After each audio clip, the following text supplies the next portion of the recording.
मैं वाकई नहीं जानता कि आज आप अपनी शिक्षा के अंतिम चरण में या अपनी शिक्षा के कम से कम एक बड़े चरण से बाहर निकलते हुए कैसा महसूस कर रहे हैं।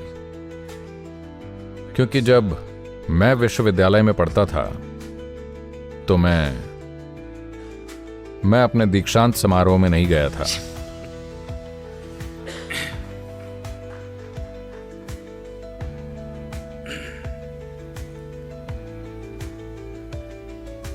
कहीं ना कहीं मेरे बचपन से ही। क्या आप एक कहानी के लिए तैयार हैं? बचपन से ही मुझे जो शिक्षा मिली, हालांकि उन्होंने मुझे आसपास के सबसे अच्छे स्कूलों में भेजा, लेकिन उसके मेरे लिए कोई मायने नहीं थे, क्योंकि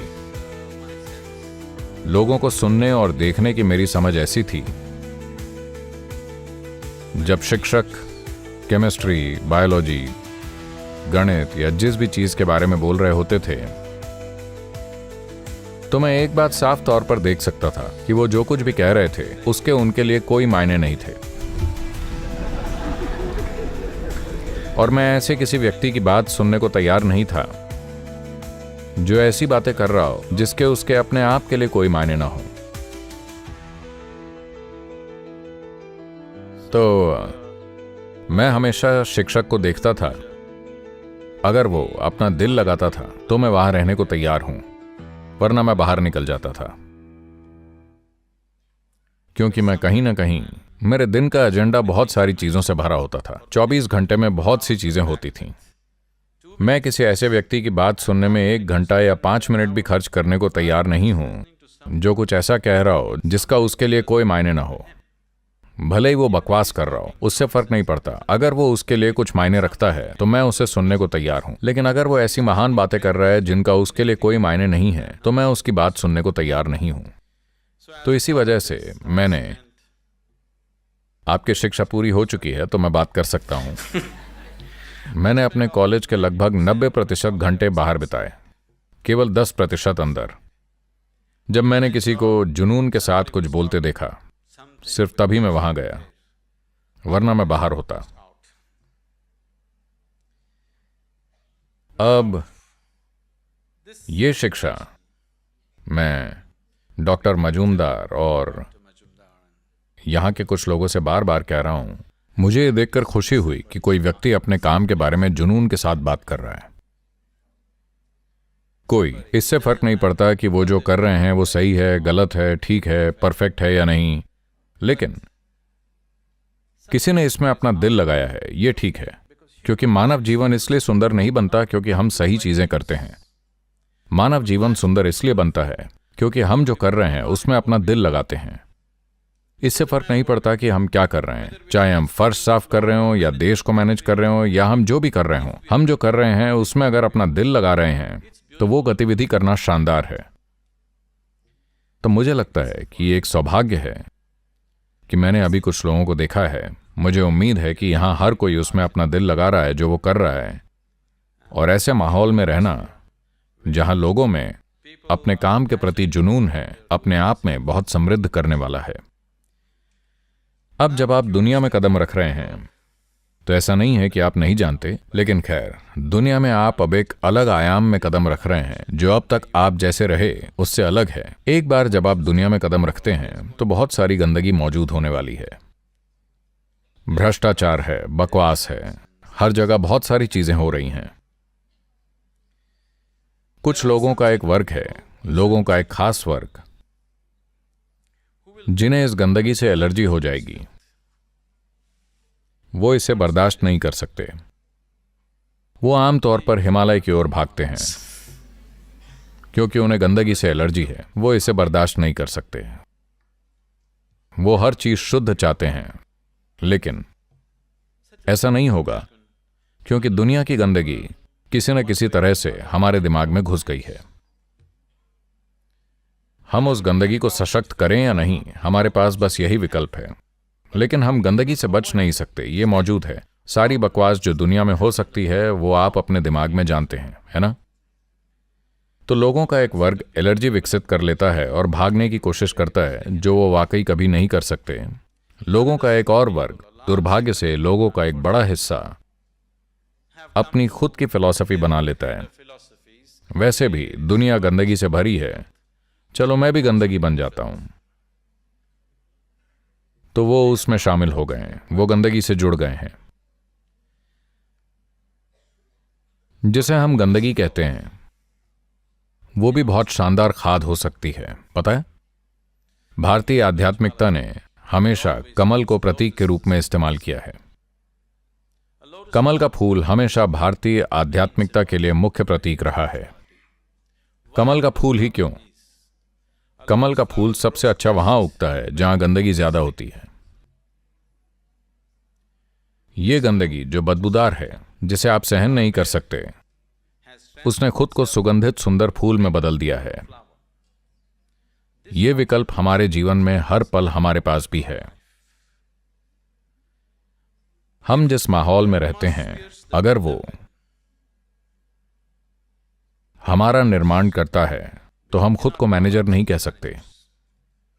हम जिस माहौल में रहते हैं, अगर हम उसका निर्माण करते हैं, सिर्फ तभी हम खुद को मैनेजर कह सकते हैं।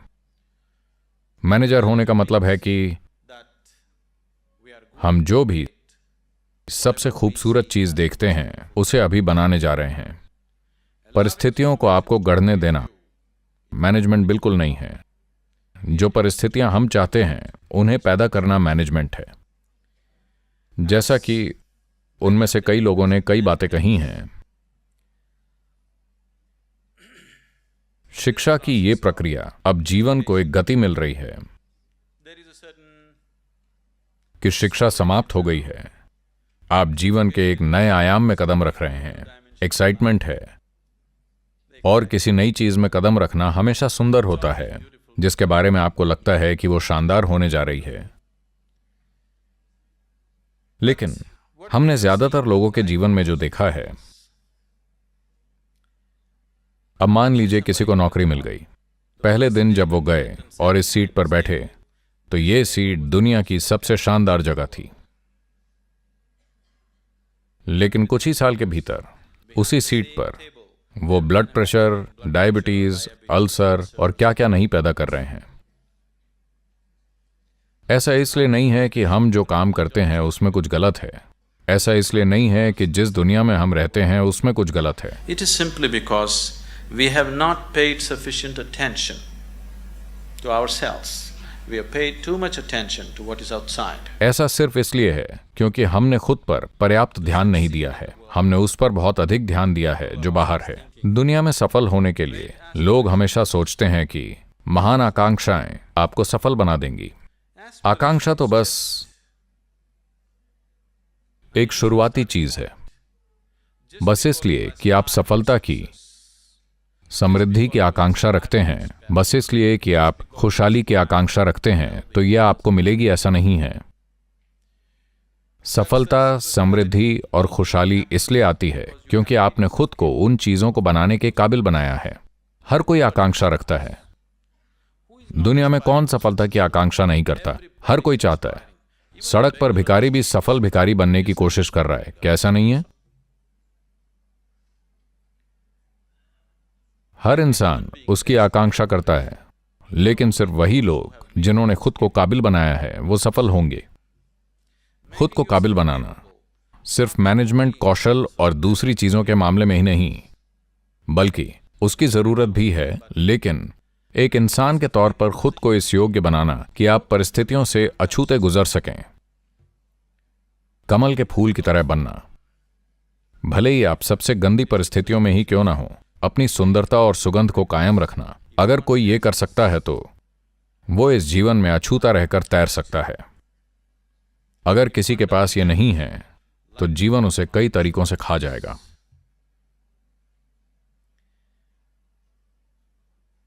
मेरी ये कामना और आशीर्वाद है कि मैनेजर्स की ये नई पीढ़ी इस दुनिया को, इस देश, इस समुदाय और व्यापार और बिजनेस को, जो आज दुनिया में हमारे अस्तित्व का हिस्सा है, हम सबको पिछली पीढ़ियों की तुलना में कहीं बेहतर ढंग से मैनेज करेगी, क्योंकि बाहरी तौर पर हम पहले से बेहतर लैस हैं। अगर हम थोड़ा प्रयास करें तो यह सौभाग्य की बात है कि एक संस्था ने आपको आंतरिक रूप से लैस करने का प्रयास किया है जिस हद तक उनके लिए संभव था। अगर आप खुद को आंतरिक मैनेजमेंट के लिए भी तैयार करते हैं तो मुझे यकीन है कि ये लोग और इस संस्था से निकलने वाले कई और लोग निश्चित रूप से इस दुनिया, इस देश और समुदायों को अब तक किए गए तरीके से कहीं बेहतर मैनेज करेंगे।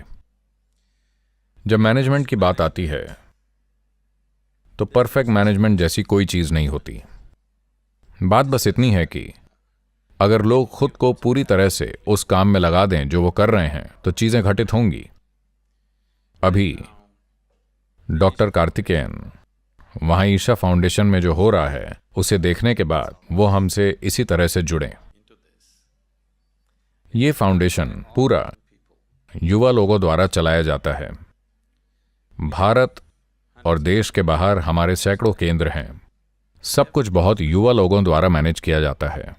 जो लोग हमारे साथ 14-15 साल से हैं वो अभी तकरीबन 30-35 के हैं। बहुत बहुत युवा लोग, कोई वरिष्ठ लोग नहीं, कोई अनुभवी लोग नहीं, बस युवा लोग, कच्चे हाथ, किसी भी तरह के अनुभव का उपयोग किए बिना उनके माध्यम से इसे पूरा करने को मैंने चुनौती के रूप में लिया। मैं अनुभव के खिलाफ नहीं हूं, मैं उसके खिलाफ नहीं हूं, लेकिन मैं ये साबित करना चाहता था कि अविश्वसनीय चीजें की जा सकती हैं। इसलिए नहीं कि हम जानते हैं कि इसे कैसे करना है। अविश्वसनीय चीजें सिर्फ इसलिए की जा सकती हैं क्योंकि हम प्रतिबद्ध हैं कि हम इसे करना चाहते हैं, बस इतना ही। आज ये दुनिया भर में 2 लाख से ज्यादा सक्रिय स्वयंसेवकों के साथ एक स्वयंसेवी संगठन बन गया है और हमने सामाजिक रूप से महत्वपूर्ण बहुत बड़ी परियोजनाएं ली हैं। ये सारी चीजें स्वयंसेवकों द्वारा संभाली जाती हैं। उन्हें इसके लिए कोई भुगतान नहीं किया जाता है। वो अपनी जेब से खर्च करते हैं और काम करते हैं। और आपको इन लोगों को मैनेज करना समझना होगा। स्वयंसेवकों को मैनेज करना वेतन पाने वाले कर्मचारियों को मैनेज करने से कहीं ज्यादा मुश्किल है, क्योंकि आप उन्हें निकाल नहीं सकते। आप उन्हें अकुशलता या अनुशासनहीनता या किसी और कारण से कभी नहीं निकाल सकते, क्योंकि वो स्वयंसेवी आधार पर वहां हैं।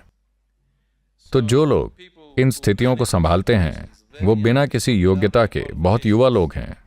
वो लोगों के जबरदस्त मैनेजर हैं। जिस तरह से वो स्थितियों को संभालते हैं, जिस तरह से वो हजारों लोगों का संचालन करते हैं, उसने वहां के समुदाय में एक अनुकरणीय उदाहरण स्थापित किया है। मैं इस अवसर का उपयोग करूंगा। किसी दिन जब ये संभव होगा तो आप ईशा योग केंद्र में आएं और देखें कि कैसे चीजों को इतनी सरलता से मैनेज किया जाता है, क्योंकि मैनेजमेंट यूं ही नहीं आता। मुझे पता है कि आपको फाइनेंस, बैंकिंग और इस तरह की चीजों के बारे में सीखने की जरूरत होती है, लेकिन मूल रूप से मैनेजमेंट आपकी वो क्षमता है जिससे आप लोगों को अपना सर्वश्रेष्ठ प्रदर्शन करने के लिए प्रेरित करते हैं। और हम यही कर सकते हैं। अगर हमारे आसपास हर कोई अपना सर्वश्रेष्ठ प्रदर्शन कर रहा है तो ये सबसे अच्छा मैनेजमेंट हो सकता है।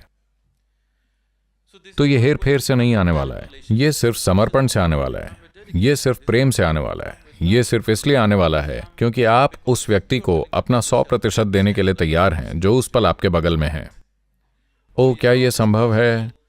क्या ये सब काल्पनिक नहीं है? क्या आपको लगता है कि ये कॉरपोरेट क्षेत्र में असलियत बन सकता है? मैं आपको बता रहा हूं, हम जेलों में काम कर रहे हैं, हम ग्रामीण क्षेत्रों में काम कर रहे हैं, हम दुनिया के प्रमुख कॉरपोरेशंस के साथ काम कर रहे हैं। इससे कोई फर्क नहीं पड़ता कि आप किस तरह के व्यक्ति से मिलते हैं। अगर आप बस उसकी मानवता के मूल को छूना सीख लेते हैं तो आप देखेंगे कि हर इंसान हमेशा आपके लिए अपना सर्वश्रेष्ठ करने को तैयार रहता है। अगर आप उस इंसान की आंतरिकता को बस छूना सीख लेते हैं जो अभी आपके पास है, तो आप देखेंगे कि हर कोई आपके लिए अपनी जान देने को तैयार है।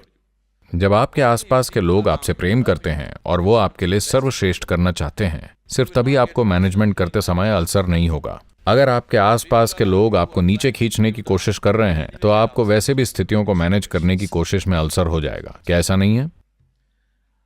अगर आप ऐसे लोगों का निर्माण नहीं करते जो हमें सचमुच प्रेम करते हैं और अपना सर्वश्रेष्ठ देना चाहते हैं, तब मैनेजमेंट तकलीफदेह होगा। मैनेजमेंट एक बहुत बड़ी पीड़ा होगी।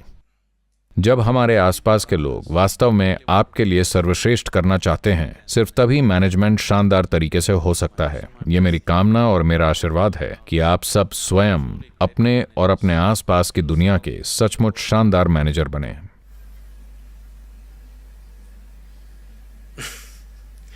हम जो करते हैं उस वजह से हमारा जीवन सुंदर नहीं बनता। हमारा जीवन सुंदर इसलिए होता है क्योंकि हमने अपने आसपास के हर किसी को अपने खुशहाली के सपने का हिस्सा बना लिया है।